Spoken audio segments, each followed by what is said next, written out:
Hello everyone, this is Raphael.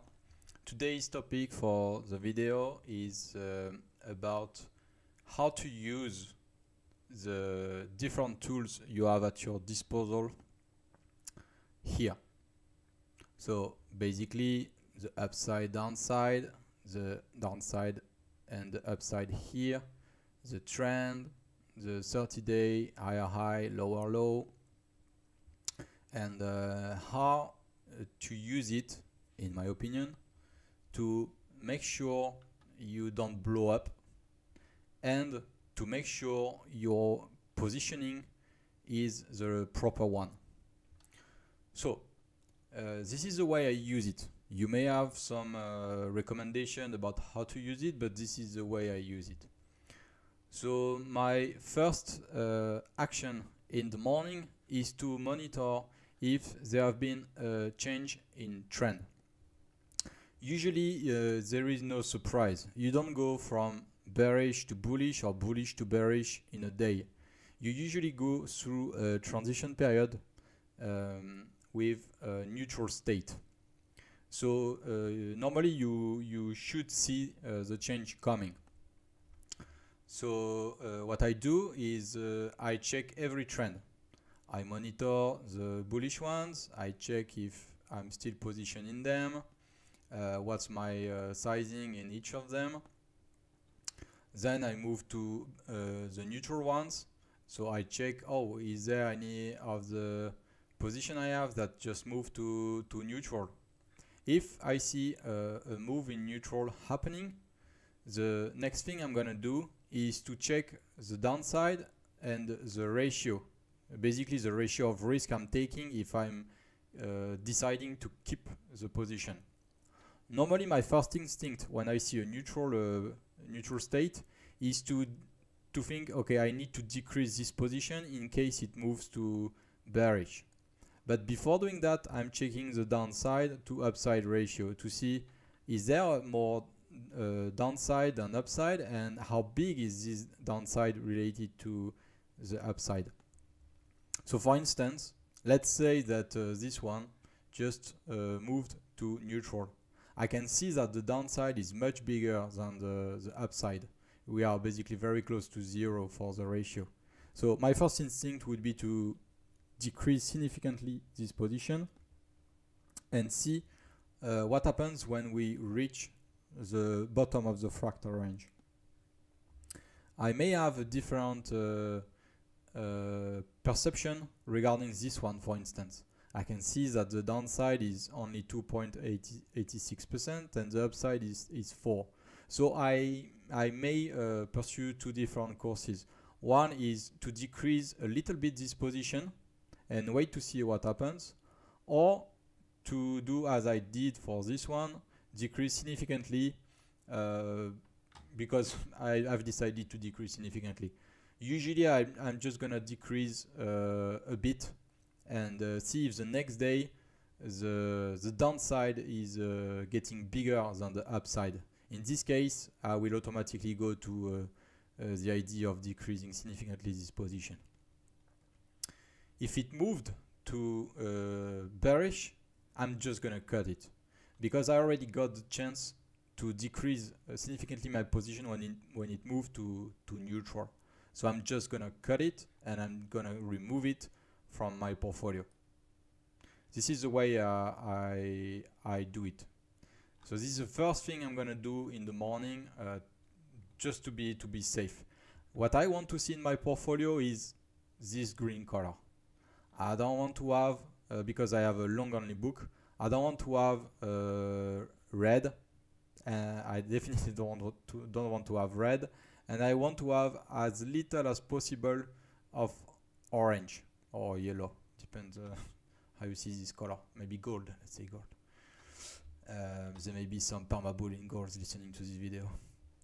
So, like I said, you want to have as much green as possible. Then what I'm gonna do is, among the bullish ones, what is the biggest upside to downside ratio? And I'm gonna look at the ones with the minimum risk and the maximum upside. basically I'm gonna add to these ones. I'm not gonna go crazy commando, like I'm gonna take a 2% position because, oh, look at this, you know, it's the upside is so big. I've seen in the past some upside downside ratio of 30, but it doesn't mean the ticker is gonna go tomorrow like 20% up, you know. The range move real time, so you could have 30 at some point, it could go to 20, maybe 15, maybe 10, you don't know. So basically what you do is, at first when you see this kind of ratio, I usually add, I would say above 2, but I can go to 1.5 if the market setup I see in general is let's say oriented to the upside. So I'm gonna add some to the bullish ones, because normally I don't have any bearish one in my portfolio. Like I said in the previous video, this is a demo account, it's not my real account. And I'm gonna add to, for example, this one, this one, this one, and I'm gonna see what happens in the rest of the day. So at the open I may wait, let's say 20 to 30 minutes to take a first position. Then around maybe noon to 2 p.m. I may add again if the upside to downside ratio has not moved, and then later in the day, same thing, I may add. On the opposite, I may add in the morning because the upside ratio is maybe 3, but if by the end of the day the ratio is something like this, you know, it means the move have already happened. So I may decrease the position at the end of the day because the upside is getting less interesting compared to the downside risk. Okay, so this is a pretty simple way to do. The first thing you want to do is eliminate the bearish ones. You don't want this, even if the upside is big. Let's say this one is got it's fixed. Let's say this one, for example, NIB, you know, the upside is downside to upside ratio is 4. It's big one. The problem is bearish, so you don't know how low the bottom of the fractal range may go. I mean, sure, the downside is only 1.7%, the upside is 7, but maybe tomorrow, you know, this thing is gonna be at 27. So you may have a bigger ratio, but this thing keeps going down. You don't want to catch a falling knife. So you don't want red in your portfolio, except if it's a short. But like I said, I don't short outside of deflation environment. You want to minimize the number of neutral ticker. You don't want that many of this. There are basically two scenarios I would have this kind of neutral state tickers in my portfolio.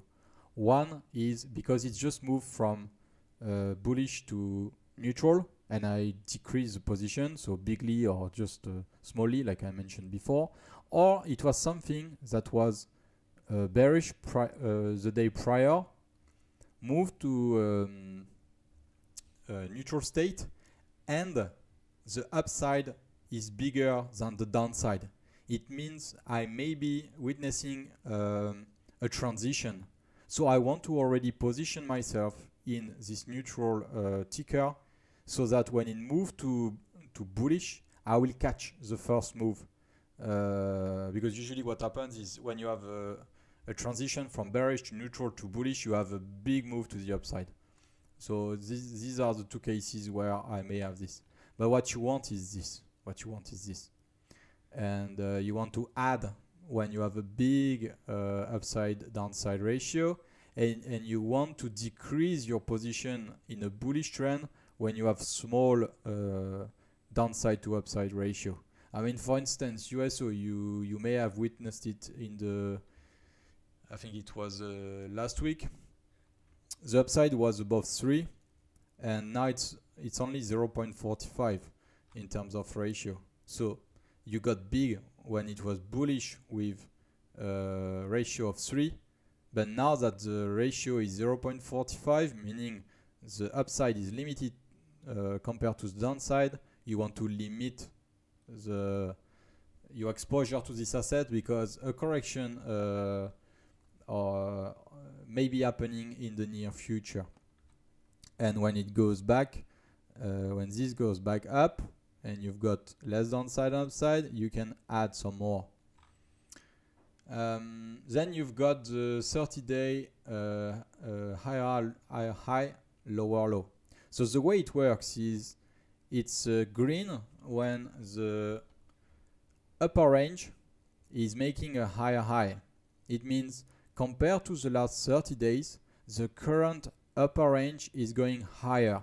It has no relation to the last price. You may have the last price going down, but the upper range still going up. So this will tell you that it is happening. Then you've got the red one, so the minus.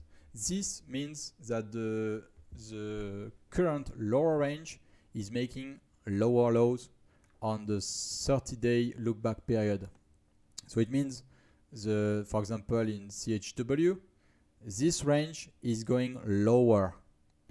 Okay, so previously, if you look at the last 30 trading days, this lower range is lower. So usually when this happens, it means this asset will correct. So this is, I will tell you how I use it after. Then you've got the yellow one. The yellow one is denying both of those. What it means is the upper range is not making higher high, but the lower range is also not making lower lows. This could indicate consolidation, or this may indicate a transition. For example, before it was green, it went to yellow, and it could go to red. Or it could just mean this is a consolidation in the range, so the range is getting tighter. Usually when you see this, you may have a big up move in the near future. So usually what I do when there is a green and I've got a big upside to downside ratio, I tend to go bigger. And especially if you have, you need to have the bullish trend, of course. If you have the trifecta, bullish trend, the upper range making higher high on a 30-day look back, and you've got a big, let's say this one is better, and you have a big upside downside ratio, I tend to go bigger in this. If I see, for instance, this go to neutral, I usually decrease a little bit my position and wait for the last price to go very near to the lower range. And this is when I will get bigger, because I may be expecting, as the range are tightening, a move to the upside in the near future. And finally, when I see the red, it's bullish, it's red, and I see the upside to downside ratio getting smaller, what I'm gonna do is I'm gonna decrease the position significantly. This usually indicates that this asset is gonna retest the lower range. So let's say here you're at 159. There is a good chance it's gonna go to 145. What would be the point for me to keep a big position if the upside is limited and I'm expecting it to go back to the lower range? I mean, I can go big there. So this is usually a warning sign. It could be I'm gonna go retest the lower range, or it could also be, okay, this trend is gonna change. Maybe it's gonna go to neutral. This usually happens, you know, you can see here it went red, then it moved from bullish to neutral. This usually indicates danger. It could easily go from neutral to bearish. So that's what you don't want to see. So in order to avoid drawdown in your PA, when you see this, you just decrease your exposition. If it moves to this, you decrease even more, like I told you at the beginning of the video. And if finally it moves to this, you just cut the position. So this is the way you make sure you make the most money. Add to those with the upside downside ratio the biggest as possible. And when you see some changes, act on it. Act on it. You don't want red. You want the minimum number of gold, and you want to know why you are still holding those, and you want as much green as possible. Okay, this is the end of the video. I hope you liked it and that it will help you in your trading using our website. Have a great day, guys.